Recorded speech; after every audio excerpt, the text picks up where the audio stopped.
wabarakatuh. Ya, selamat pagi Bapak Ibu Dewan Guru SD Negeri 5 Tangerang.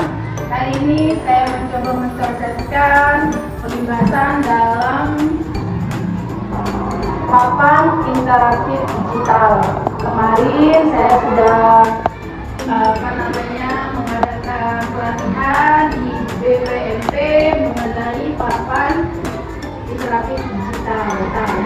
Jadi papan digital ini bagi Bapak Ibu guru bukan hanya sekedar TV yang menunggu di komputer, tetapi merupakan papan yang sangat baik mengajar untuk interaktif bagi siswa di pembelajaran.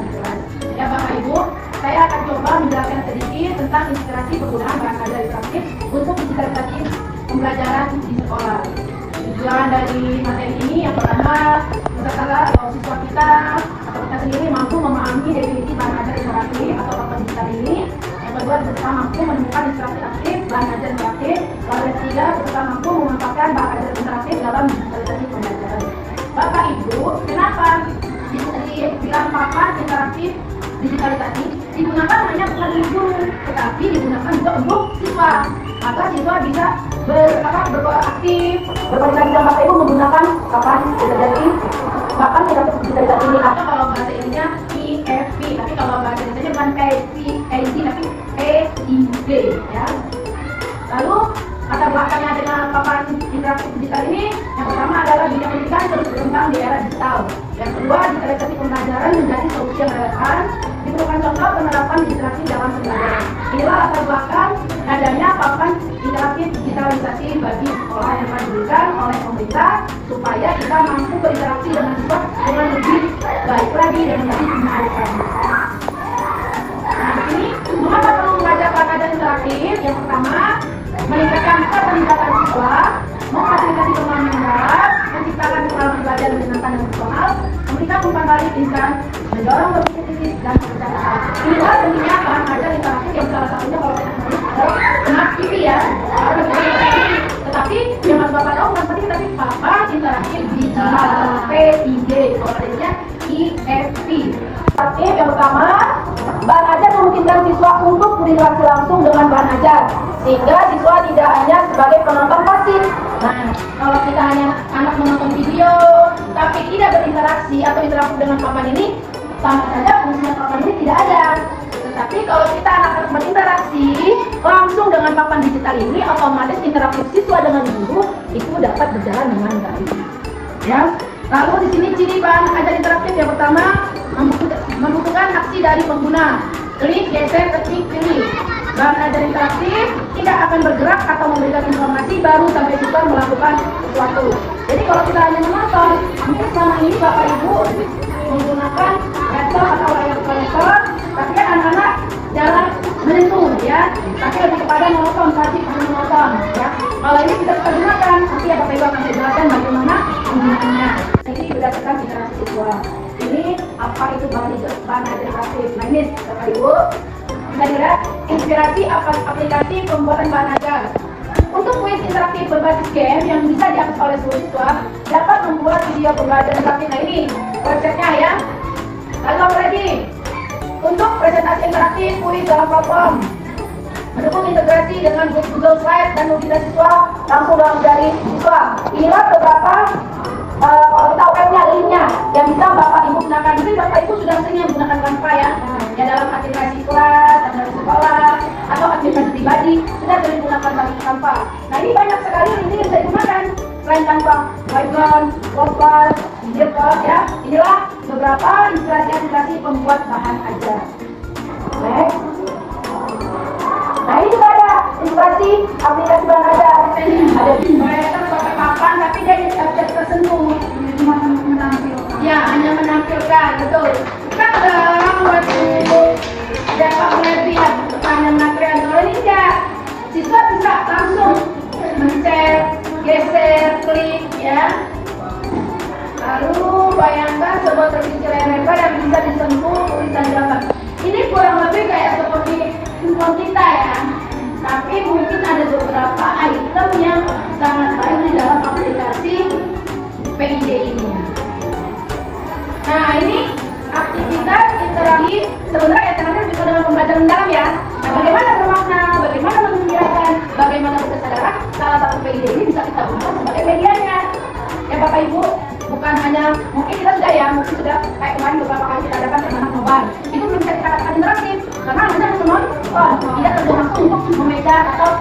menggunakan ini secara langsung. Nah, pernah menggunakan doa dari Kak Ibu? Nah, Bapak Ibu, sebenarnya kalau Bapak Ibu lagi tanya, lihat di situ ada mungkin ada yang buka rumah pendidikan. Kalau ruang guru, di situ ada ruang murid, ada ruang guru, ada ruang BPK, ada ruang orang tua. Banyak sekali di rumah pendidikan, tidak hanya di ruang murid. Nah, ya, sekarang 8 standar kita, 8 profil jurusan, salah satunya ada pemanfaatan digital. Ya. Nah, bagaimana cara menggunakan pembelajaran ini? Ada beberapa. Nah, jelajahi ruang di rumah pendidikan. Kata saya selain ruang BPK yang ada ekin dan data kita, dia ada ruang murid, ruang salah, ruang bahasa, ruang pemerintah, ruang iklan, ruang musik, dan ruang orang tua. Semua coba kita buka di ruang murid. Ya, di ruang murid banyak yang sering kita dapati sumber belajar, bahan digital. Nah, itu kebiasaan yang hebat yang sering kita terapkan di sekolah. Salah satunya olahraga, makan. Bisa Bapak Ibu melihatnya, ya. Apa yang dilihat ini contohnya? Nah, untuk panduan tunjukkan. Apalagi ini bisa dilihat ya Bapak Ibu. Urgensi 77 Desember.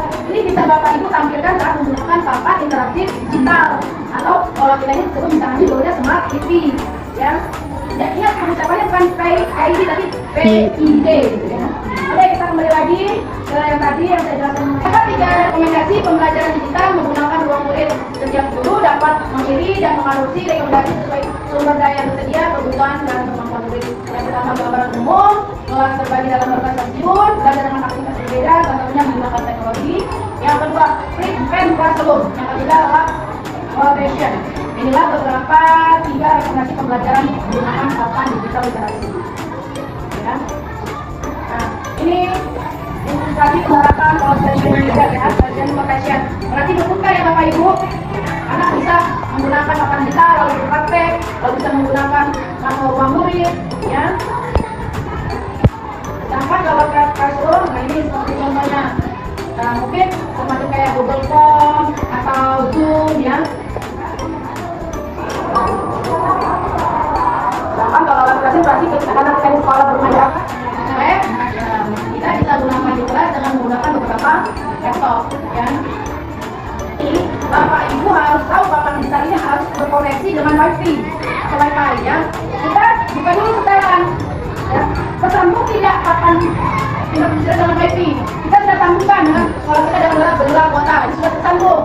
Lalu kita gunakan papan dari suara, umpamanya tampilan suara. Di sini bisa volume media, volume alarm, volume bisa kita kondisikan mau besar kecilnya, ya. Lalu tampilan, ya. Tampilan pembicaraannya adanya. Ini kurang lebih sama dengan kalau kita menggunakan papan interaktif digital ini. Beberapa aplikasi ya, ada kita bisa gunakan seperti menggunakan handphone. Sekarang kita menggunakan papan tulis ya Bapak Ibu. Kita gunakan papan tulis. Di sini ada papan tulis berbagai layar, garis dan lain-lain. Kalau kajian ini sama dengan HP, kalau Bapak Ibu mau download WhatsApp, aplikasi yang lain-lain seperti HP, itu bisa gunakan restoran saja. Nah, di restoran ya, restoran ya banyak ya Bapak Ibu aduh. Ya, kita lihat ya. Kalau Bapak mau, Bapak Ibu mau. Nah, sekarang kita gunakan papan tulis. Ya Bapak Ibu, kita yang Bu Sofi, Bu Edi yang maju ini, maju ke depan, kita menggunakan papan tulis. Kita klik dulu papan tulis.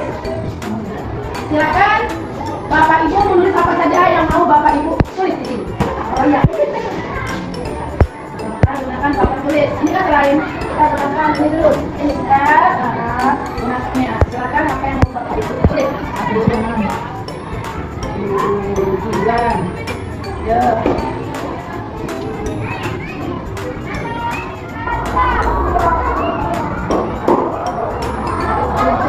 Coba tadi digunakan 2 jari ya. Sama seperti kita menggunakan apa? Coba kalau Bu ini nanti dulu nanti. Coba kalau Bu ini menulis apa? Mau 1 kata, 2 kata bahasa ini.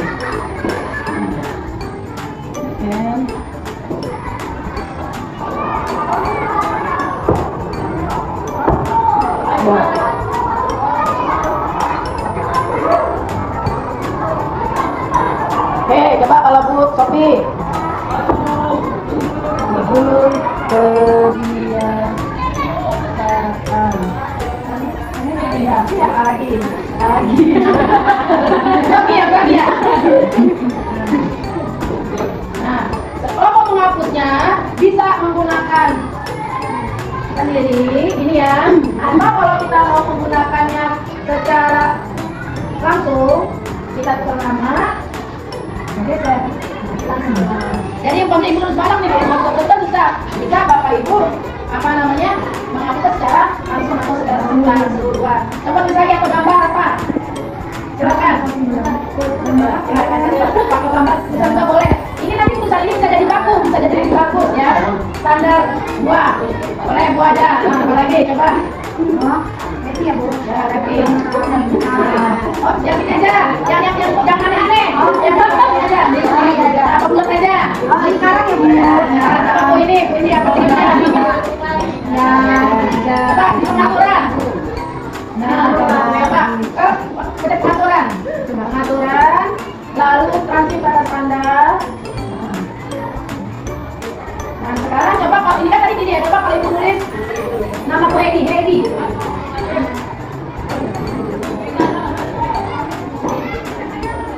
Wow. Jadi menjadi baku, dia menjadi lebih padat kepegang pada misalnya. Nah, coba kalau Bu Happy, dia jadi lebih ya. Oh, jadi tulisannya langsung ini ya. Nah, coba kalau kamu, jadi dia langsung baku. Oh, gitu. Ya. Oke, coba cara hapus secara nih. Ada keluar. Oke. Kalau bagaimana kalau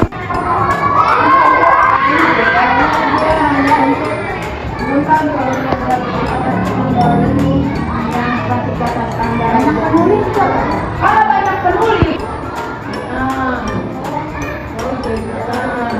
Oh, jadi Bisa balas sembarangan. murid itu bisa aja maju sampai Iya, bisa lebih daripada satu. Kalau penulis banyak. Dan kalau yang tadi kan karena kita nggak setelnya nggak untuk penulis banyak, hanya satu orang. ya belum disetel jadi hanya bisa satu. Oke, kita Efek kuas tadi itu ya. nomor efek luas. Coba jajan efek kuas. Luas. Berefek. Belum. Oh, tulisannya lebih lucu ya kayak gini. Lebih lucu nggak sih? Nah, sekarang coba bagaimana kalau berbagi layar ya? Kalau berbagi layar kita tinggal Bangkon. nah, Ya WA. nah ini kalau berbagi layar Bapak Ibu harus menginstal dulu laptopnya. Tapi kalau HP bisa nggak Bu? Bisa, coba. Nah ini yang kriteria nanti ya nanti Bapak Ibu bisa menjelaskan sesuatu, menjelaskan. Misalkan nih file saya ada di sini, tapi saya pakai bisa. Tapi Bapak Ibu harus menginstal dulu. Menginstal aplikasinya. Nih, Screen Mirror. Oh, jadi tampilan yang ada di HP ini langsung Di sini ataupun laptop, ya. Kan? Sama sih dengan proyektor juga kita. Tapi kayaknya kalau di Android juga. Iya. Tapi kalau contoh kayak ibu mau berbagi layar di handphone di laptop saya, materi ini kita harus install dulu. Oh, jadi di laptop dengan yang ini kan ini punya aplikasi Bu. Iya. Jadi kita tuh harus menginstal di aplikasi Iya, lain. kita harus install di laptop kitanya supaya bisa terkonek dengan sini. Dan harus satu wifi, satu server, nggak boleh ini harus satu sama-sama IP. Oh, satu IP ya. Satu IP-nya ya. Oke, kalau untuk berapa menit itu nak? Kalau gambar itunya Aku mau pengen tulisannya tuh berbentuk teks, tapi dia langsung di gambar. Mamanya nanti kalau kayak gitu Bapak Ibu menyimpan dulu di aplikasi. Nanti dia secara otomatis akan keluar. Kecuali kalau kayak gambar umpamanya segitiga. diubah menjadi teks enggak? Oh, Dia ada bentuknya bukan menebalkan, bakunya. Oh. Baku. Jadi lebih yang benar lebih teratur ya. Ya. Oh, L7. Tapi kalau misalkan misalkan aku tulis segitiga 5